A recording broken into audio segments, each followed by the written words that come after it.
从未见过如此离谱的杀人方式。只见男人刚躺下休息，藏在床底的刺客就朝他刺了过去，不偏不倚，刚好刺中心脏。男人瞬间口吐鲜血。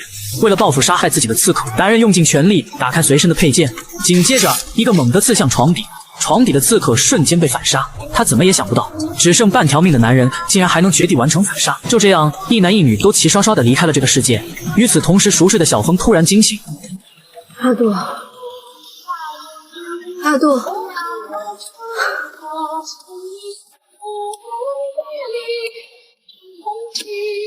阿杜！察觉不对后，小风立马跑到哥哥的营帐寻找他的下落。哥哥，看见阿杜了吗？他有来过吗？没看到。阿杜不见了。皇上！快讲，